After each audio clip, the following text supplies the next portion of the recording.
ಚಿಕ್ಕಬಳ್ಳಾಪುರ ಜಿಲ್ಲೆಯ ನಂದಿಗಿರಿ ಧಾಮದ ಸಮೀಪದ ಹೋಮ್ ಸ್ಟೇಯೊಂದರಲ್ಲಿ ಅನುಮಾನಾಸ್ಪದ ಸಾವಿನ ಪ್ರಕರಣ ಬೆಳಕಿಗೆ ಬಂದಿದೆ. ಯುವತಿಯೊಬ್ಬಳು ಮೃತಪಟ್ಟಿದ್ದು, ಆಕೆಯ ಪ್ರಿಯಕರನೇ ಹಲ್ಲೆ ನಡೆಸಿ ಬಳಿಕ ಆತ್ಮಹತ್ಯೆಗೆ ಯತ್ನಿಸಿದ್ದಾನೆ ಎಂಬ ಶಂಕೆ ವ್ಯಕ್ತವಾಗಿದೆ. ಘಟನಾ ಸ್ಥಳಕ್ಕೆ ಜಿಲ್ಲಾ ಪೊಲೀಸ್ ವರಿಷ್ಠಾಧಿಕಾರಿ ಭೇಟಿ ನೀಡಿ ಪರಿಶೀಲನೆ ನಡೆಸಿದ್ದಾರೆ. ಚಿಕ್ಕಬಳ್ಳಾಪುರ ಜಿಲ್ಲೆಯ ನಂದಿಗಿರಿಧಾಮ ಪೊಲೀಸ್ ಠಾಣಾ ವ್ಯಾಪ್ತಿಯ ಹೋಮ್ ಸ್ಟೇಯೊಂದರಲ್ಲಿ ಈ ಘಟನೆ ನಡೆದಿದೆ.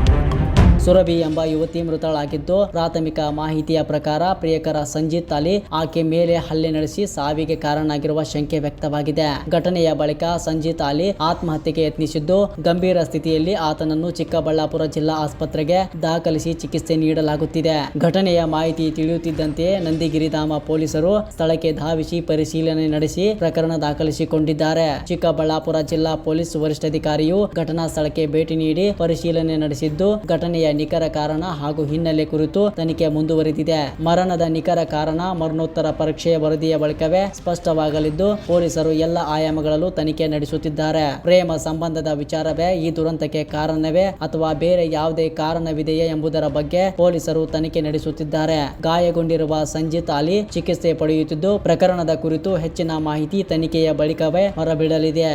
ಪೊಲೀಸ್ ಸ್ಟೇಷನ್ ಲಿಮಿಟ್ಸ್ ಅಲ್ಲಿ ಮುದ್ದನಹಳ್ಳಿ ಗ್ರಾಮದಲ್ಲಿ ಒಂದು ಲೇಔಟ್ ಇದೆ. ಆ ಲೇಔಟ್ ಅಲ್ಲಿ ಒಂದು ಹೋಮ್ ಸ್ಟೇ ಅಲ್ಲಿ ಒಂದು ಬಾಡಿ ಸಿಕ್ಕಿತ್ತು. ನಮ್ಗೆ ಈ ತರ ಮಾಹಿತಿ ಬಂದಿತ್ತು ಹೋಮ್ ಸ್ಟೇ ಒಂದು ಕಡೆಯಿಂದ. ಅವ್ರಿಗೆ ನಾವು ಇಲ್ಲಿ ಈಗ ಸ್ಪಾಟ್ಗೆ ವಿಸಿಟ್ ಮಾಡಿದ್ದೀವಿ, ಪರಿಶೀಲನೆ ಮಾಡಿದ್ದೀವಿ. ನಮ್ಮ ಸೀನ್ ಆಫ್ ಕ್ರೈಮ್ ಆಫೀಸರ್ಸ್ ಮತ್ತೆ ಫಿಂಗರ್ ಪ್ರಿಂಟ್ ಎಕ್ಸ್ಪರ್ಟ್ಸ್ ಎಲ್ಲರೂ, ಸೈಂಟಿಫಿಕ್ ಆಫೀಸರ್ಸ್ ಎಲ್ಲರೂ ಬಂದಿದ್ದಾರೆ. ಬೇಸಿಕಲಿ ಯಾರ್ದು ಒಬ್ರು ಹುಡುಗಿ ಮತ್ತು ಹುಡುಗ ಇಬ್ರು ಜನ ಇದ್ರು ರೂಮಲ್ಲಿ.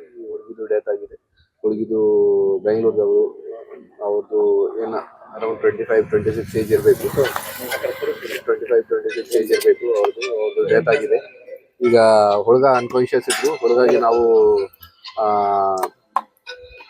ನಾವು ಹಾಸ್ಪಿಟಲ್ಗೆ ಶಿಫ್ಟ್ ಮಾಡಿದ್ದೀವಿ.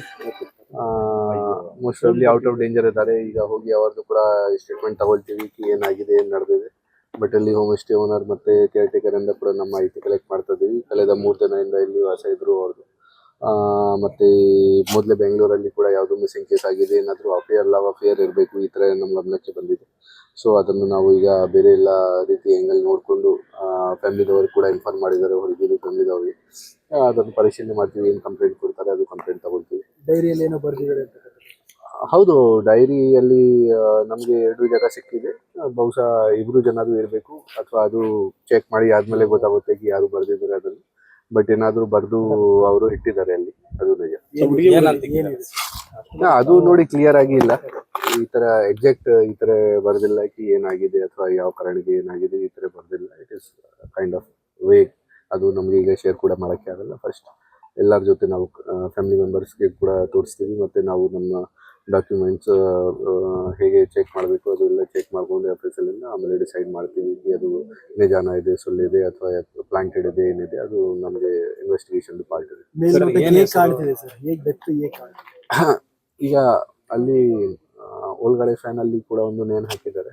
ಬಟ್ ನಮ್ಮ ಪ್ರೈಮ್ ಆಫೀಸ್ ನಮ್ಮ ಇನ್ಫಾರ್ಮೇಶನ್ ಪ್ರಕಾರ ಏನಾದರೂ ಇವರು ಏನು ಪಾಯ್ಸನಿಂಗ್ ಇದ್ದ ಅಥವಾ ಯಾವುದು ಕರೆಂಟ್ಗೆ ಡೆತ್ ಆಗಿದೆ. ಹುಡುಗಿದು ಬಾಡಿ ಮೇಲೆ ಹಳೇದು ಮಾರ್ಕ್ಸ್ ಕೂಡ ಇದೆ. ಅದು ಸುಸೈಡಲ್ ಟೆಂಡೆನ್ಸೀಸ್ ಥರ ಕೂಡ ಕಾಣಿಸ್ತಾ ಇದೆ. ಹುಡುಗ ಕೂಡ ಅನ್ಕಾನ್ಶಿಯಸ್ ಆಗಿ ಸಿಕ್ಕಿದೆ. ಸೊ 2 ಥರದ್ದು ಪಾಸಿಬಿಲಿಟಿ ಇದೆ. ಒಂದು ಈ 2 ಜನ ಸುಸೈಡ್ ಮಾಡೋಕ್ಕೆ ಪ್ರಯತ್ನ ಮಾಡಿದ್ದಾರೆ, ಹುಡುಗಿದು ಡೆತ್ ಆಗಿದೆ, ಹುಡುಗದು ಆಗಿಲ್ಲ. ಇನ್ನೊಂದು ಪಾಸಿಬಿಲಿಟಿ ಇದೆ ಈ ಹುಡುಗ ಅವ್ರಿಗೆ ಸಹಿಸಿದ್ದೀರಾ ಮತ್ತು ಆಮೇಲೆ ಅವರು ಕೂಡ ಇದು ಎಲ್ಲ ಸೆಟಪ್ ಮಾಡಿ ನಾಟಕ ಮಾಡ್ತಾ ಇದ್ದಾರೆ. ಅದು ನಾವು ಇನ್ವೆಸ್ಟಿಗೇಷನ್ ಮಾಡ್ತಾ ಇದ್ದೀವಿ. ಇನ್ವೆಸ್ಟಿಗೇಷನಲ್ಲಿ ಕ್ಲಿಯರ್ ಆಗಿ ಗೊತ್ತಾಗುತ್ತೆ ನಮಗೆ. ಆಲ್ರೆಡಿ ನಮ್ಮ ಹತ್ರ ಇದ್ದಾರೆ. ಅವ್ರಿಗೆ ಹಾಸ್ಪಿಟಲಲ್ಲಿ ಟ್ರೀಟ್ಮೆಂಟ್ ಮಾಡ್ತಾ ಇದ್ದೀವಿ.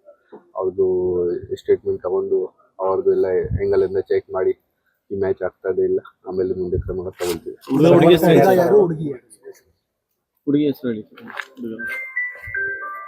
ಹುಡುಗಿದು ಹೆಸರು ಸಾಯಿ ಸುರಭಿ ಇದೆ, ಬೆಂಗಳೂರದವರು. ಅವರು ಹುಡುಗ ಹೆಸರು ಸಂಗೀತ್ ಅಲಿ, ಅವರು ಕೇರಳದವರು ಇದ್ದಾರೆ. ಇವರದು ಮೊದಲೇ 2025 ಬೆಂಗಳೂರಲ್ಲಿ ಕೂಡ ಒಂದು ಮಿಸ್ಸಿಂಗ್ ಕೇಸ್ ಆಗಿದೆ. ಆ ಟೈಮ್ಗೆ ಏನು ಎಲೋಪ್ಮೆಂಟ್ ಆಗಿತ್ತು. ಆಮೇಲೆ ವಾಪಸ್ ಬಂದಿದ್ರು. ಬಹುಶಃ ಫ್ಯಾಮಿಲಿದವರಿಂದ ಏನಾದರೂ ಅವರಿಗೆ ಎಕ್ಸೆಪ್ಟೆಡ್ ಇಲ್ಲ ರಿಲಿಜನ್, ಇದು ಎಕ್ಸೆಪ್ಟೆಡ್ ಇಲ್ಲ ರಿಲೇಷನ್ಶಿಪ್ ಅವರದು. ಈ ಕಾರಣ ಬಗ್ಗೆ ಏನು ಇದ್ರು. ಈ ಹುಡುಗಿದು ಕೂಡ ಇಲ್ಲಿ ಸತ್ಯಸಾಯಿ ಕ್ಯಾಂಪಸಲ್ಲಿ ವಾಲಂಟಿಯರ್ ಆಗಿ ಕೆಲಸ ಮಾಡೋಕ್ಕೆ ಬಂದಿದ್ರು. ಈ ಥರ ಹೇಳ್ತಾ ಇದ್ದಾರೆ ಫ್ಯಾಮಿಲಿ ಮೆಂಬರ್ಸ್. ಅದನ್ನು ಕೂಡ ನಾವು ಕನ್ಫರ್ಮ್ ಮಾಡ್ತೀವಿ.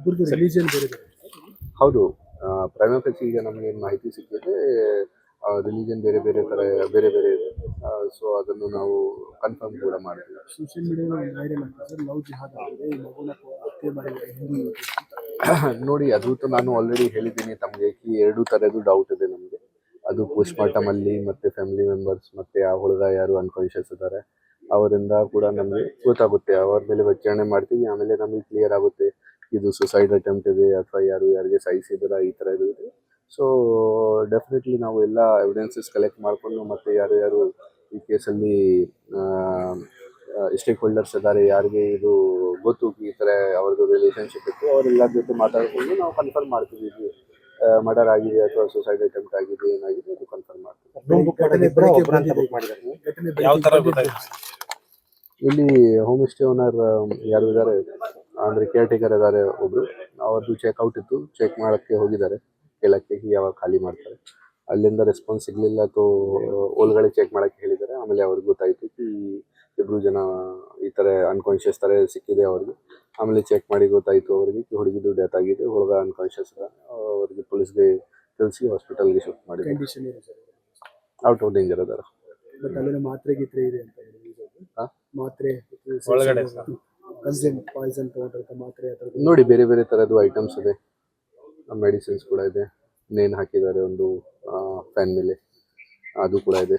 ಸೊ ಅದು ನಾವು ಕನ್ಫರ್ಮ್ ಮಾಡಬೇಕು, ರೂಮ್ ಯಾರ ಹೆಸರು ಬುಕ್ ನಾವು ಕನ್ಫರ್ಮ್ ಮಾಡಬೇಕು ಹೆಂಗೆ ಆಗಿದೆ ಡೆತ್. ಅದು PM ಅಲ್ಲಿ ಗೊತ್ತಾಗುತ್ತೆ, ಅಥವಾ ಡಾಕ್ಟರ್ ಯಾವಾಗ ಫಾರೆನ್ಸಿಕ್ ಡಾಕ್ಟರ್ ನೋಡ್ತಾರೆ, ಸೀನ್ ಆಫ್ ಕ್ರೈಮ್ ಆಫೀಸರ್ಸ್ ಕೂಡ ಇದ್ದಾರೆ, ಅವರು ನಮಗೆ ಸೈಂಟಿಫಿಕ್ ಆಗಿ ಚೆಕ್ ಮಾಡಿ ಹೇಳ್ತಾರೆ ಹೇಗೆ ಡೆತ್ ಆಗಿದೆ. ಆಮೇಲೆ ನಾವು ಕ್ರಮ ತಗೋತೀವಿ. ರೂಮ್ ಇದು ಆನ್ಲೈನ್ ಬುಕ್ ಮಾಡಿದ್ದಾರೆ ಹೇಳ್ತಾ ಇದ್ದಾರೆ, ಅದು ನಾವು ಚೆಕ್ ಮಾಡ್ತಾ ಇದೀವಿ. ಅವ್ರ ಬುಕಿಂಗ್ ಯಾವ ಹೆಸರಿಂದ ಆಗಿದೆ, ಯಾವ್ದನ್ನದು ಆಗಿದೆ ಇಲ್ಲ, ಅದೇ ನಾನು ಚೆಕ್ ಮಾಡ್ತಾ ಇದ್ದೀನಿ. ಈಗ ಹೋಮ್ ಸ್ಟೇ ಓನರ್ಗೆ ಬರಕ್ಕೆ ಹೇಳಿದೆ, ಅವರನ್ನು ಚೆಕ್ ಮಾಡ್ತಾ ಇದೀವಿ ಯಾರ ಹೆಸರು ಮೇಲೆ ಆಗಿದೆ, ಎಷ್ಟು ದಿನ ಅದು ಆಗಿದೆ, ಎಷ್ಟು ಪೇಮೆಂಟ್ ತಗೊಂಡಿದ್ದಾರೆ, ಒಬ್ರದ್ದು ಆಗಿದೆ ಇಬ್ರದ್ದು ಆಗಿದೆ, ಅದು ಚೆಕ್ ಮಾಡಕ್ಕೆ ಹೇಳಿದ್ದೀವಿ. ಸರ್, ಈಗ ಸೋಷಿಯಲ್ ಮೀಡಿಯಾದಲ್ಲಿ ಹರಡ್ತಿರೋ ಫೋಟೋಗಳು ಇದೇ ವ್ಯಕ್ತಿ ಸರ್? ಅದು ನಾನು ನೋಡಿಲ್ಲ, ಸೋಷಿಯಲ್ ಮೀಡಿಯಾದು ಫೋಟೋಸ್ ನನ್ನ ಗಮನಕ್ಕೆ ಇಲ್ಲ. ಬಟ್ ಇವ್ರದ್ದು ಬೆಂಗಳೂರಲ್ಲಿ ಒಂದು ಕೇಸ್ ಆಗಿತ್ತು, ಅದು ನಿಜ ನಮ್ಮ ಗಮನಕ್ಕೆ ಬಂದಿದೆ. ನಾವು ಕೂಡ ಅವ್ರ ಜೊತೆ ಮಾಹಿತಿ ಕಲೆಕ್ಟ್ ಮಾಡಿದ್ದೀವಿ. ಮಿಸ್ಸಿಂಗ್ ಕೇಸ್ ಆಗಿತ್ತು. ಬೇರೆ ಸೋಷಿಯಲ್ ಮೀಡಿಯಲ್ಲಿ ಏನು ಫೋಟೋಸ್ ಇದೆ ಅದು ನನ್ನ ಗಮನಕ್ಕೆ ಇಲ್ಲ.